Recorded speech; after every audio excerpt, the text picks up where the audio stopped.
ഈ പ്രതിപക്ഷ നേതാവായിട്ടുള്ള Shri V D സതീശനെ കുറിച്ച് എന്താ പറയേണ്ടത്? അദ്ദേഹം ഇപ്പോഴും UDF ഭരണത്തിന്റെ ഹാങ് ഓവറിലാണ്.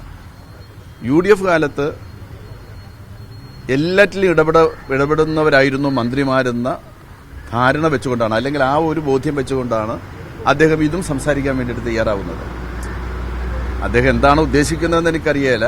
അക്കാലത്ത് നമ്മുടെ ജില്ലക്കാരനായിട്ടുള്ള ഒരു മന്ത്രിയും അദ്ദേഹത്തിന് അനുജനും, മന്ത്രിയുടെ അനുജൻ അന്ന് ശബരിമലയിൽ 1.89 കോടി രൂപയുടെ പാത്രങ്ങൾ തന്നെ കവർച്ച ചെയ്ത ഒരു കേസ് ഇപ്പോഴും കിടക്കുകയാണ്.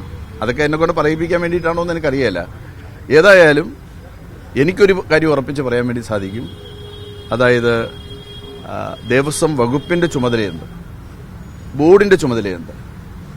ബോർഡിന്റെ കീഴിലുള്ള ആയിരക്കണക്കായിട്ടുള്ള അമ്പലങ്ങളിലെ ജീവനക്കാരുടെ ചുമതലയുണ്ട്.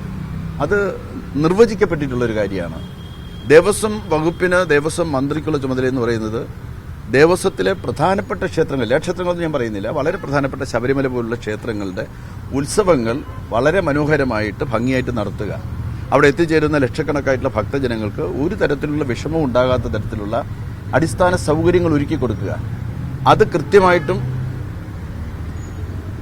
ഇടതുപക്ഷ ഗവൺമെന്റുകളുടെ കാലത്ത് ദേവസ്വം വകുപ്പ് ചെയ്തിട്ടുണ്ട്. അതിനപ്പുറം ശബരിമലയിലെ ആചാരങ്ങളിലോ അനുഷ്ഠാനങ്ങളിലോ അവിടെ നടക്കുന്നതായിട്ടുള്ള ദേവപ്രശ്നത്തിലോ അവിടെ തന്ത്രിമാരെടുക്കുന്ന തീരുമാനങ്ങളിലോ അവർ നിയമപരമായി ചെയ്യുന്ന കാര്യങ്ങളിലോ ഒന്നും കൈകടത്താനായിട്ട് യഥാർത്ഥത്തിൽ ദേവസ്വം വകുപ്പിനോ ദേവസ്വം മന്ത്രിക്കോ ഒന്നും ഒരു അധികാരവുമില്ല. പിന്നെ സതീശൻ പറയുന്ന ഒരു കാര്യമുണ്ട്. ആ കാര്യം എന്ന് പറയുന്നത് ശരിയാണ്. അത് ദേവസ്വം ബോർഡ് നിർമ്മിച്ച് നൽകിയ, ദേവസ്വം ബോർഡും അയ്യപ്പ ഭക്തരും കൂടെ ചേർന്ന് നിർമ്മിച്ച് നൽകിയ ഒരു വീടിന്റെ താക്കോൽ ദാനത്തിൽ ഞാൻ പങ്കെടുത്തു എന്നുള്ളതാണ്. ഞാൻ 5 വർഷക്കാലം ദേവസ്വം മന്ത്രിയായിരുന്ന ഘട്ടത്തിൽ ഒരു 5000-ത്തിലധികം വരുന്ന പരിപാടികളിൽ പങ്കെടുത്തിട്ടുണ്ട്. അതിലൊരു പരിപാടി മാത്രമാണത്. ദേവസ്വം ബോർഡിന്റെ ക്ഷണപ്രകാരമാണ് പോയത്. നിങ്ങൾക്ക് ഓർമ്മയുണ്ടാവും, ഏറ്റുമാനൂരപ്പനെ തട്ടിക്കൊണ്ടുപോയൊരു സംഭവം. ഏറ്റുമാനൂരപ്പനെ മോഷ്ടിച്ചു കൊണ്ടുപോയി. വലിയ കോളിളക്കം അക്കാലത്തുണ്ടായി. നയനാർ ഗവൺമെന്റ് കാലത്തായിരുന്നു. ഇന്ന് ശബരിമലയുമായിട്ട് ബന്ധപ്പെട്ടുണ്ടാക്കുന്നതിനേക്കാൾ വലിയ ഒരു ഒച്ചപ്പാടും ബഹളവുമാണ് അക്കാലത്തുണ്ടായത്. ഏറ്റുമാനൂർ അമ്പലത്തിൽ നടന്ന മോഷണത്തിന് തുമ്പുണ്ടാക്കുന്നതിന് വേണ്ടിയിട്ട് ഗവൺമെന്റ് സാധിക്കുന്നില്ലെന്ന് പറഞ്ഞുകൊണ്ട് നമ്മുടെ സംസ്ഥാനത്ത് ഹർത്താൽ പോലും അന്ന് UDF സംഘടിപ്പിക്കുകയുണ്ടായി. ആ സന്ദർഭത്തിൽ ഏറ്റുമാനൂരപ്പനെ കട്ടുകൊണ്ടുപോയ യഥാർത്ഥ കള്ളനെ പിടികൂടുന്നതിന് സഹായിച്ച ഒരു സംഗതി എന്ന് പറയുന്നത് അന്ന് 7ഓ 8ഓ ഏതോ ക്ലാസ്സിൽ പഠിക്കുന്നതായിട്ടുള്ള പാറശാല താലൂക്കിലെ ധനുവച്ചപുരത്തെ ഒരു രമണി എന്നൊരു പെൺകുട്ടി, അവൾ എഴുതിയ ഒരു നോട്ട് പുസ്തകത്തിന്റെ താളുകളായിരുന്നു. ഏതോ കച്ചവടക്കാരന് വിറ്റതാണ്. പുസ്തകം ഒരു ഘട്ടം കഴിയുമ്പോഴത്തേക്ക് വിൽക്കും. അങ്ങനെ അന്നത്തെ കാലത്തൊക്കെ അത് നടക്കുന്നൊരു കാര്യമായിരുന്നു. ചെറിയ പൈസയ്ക്ക് വിൽക്കും.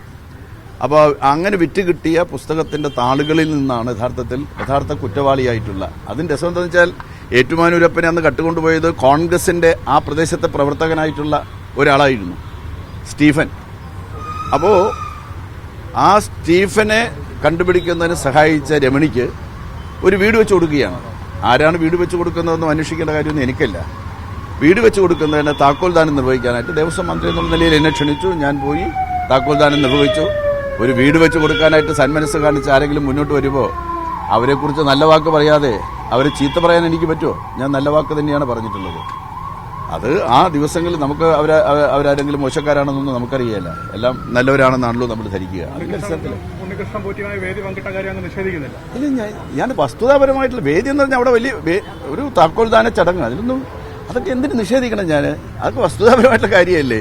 ഒരാളൊരു വീട് വെച്ച് കൊടുക്കുന്നു, ആ വീട് വെച്ച് കൊടുക്കുന്ന താക്കോൽ ദാനത്തിന് എന്നെ ക്ഷണിക്കുന്നു. ഞാൻ അതുപോലെ 100 ആയിരക്കണക്കായിട്ടുള്ള പരിപാടികളിൽ പങ്കെടുത്തിട്ടുണ്ട്. അതിലിപ്പോൾ അവരുടെ പശ്ചാത്തലമൊക്കെ നോക്കി ഓരോരുത്തരും എവിടെയാണ് ആരാണെന്നൊക്കെ അന്വേഷിച്ച് അങ്ങനെയൊന്നും സാധിക്കുന്നൊരു കാര്യമല്ല. ഇപ്പോൾ വി ഡി സതീശനും അത് ചെയ്യുന്നുണ്ടെന്ന് എനിക്ക് തോന്നുന്നില്ല. സതീശന് സാധിക്കുന്നൊരു കാര്യമല്ല.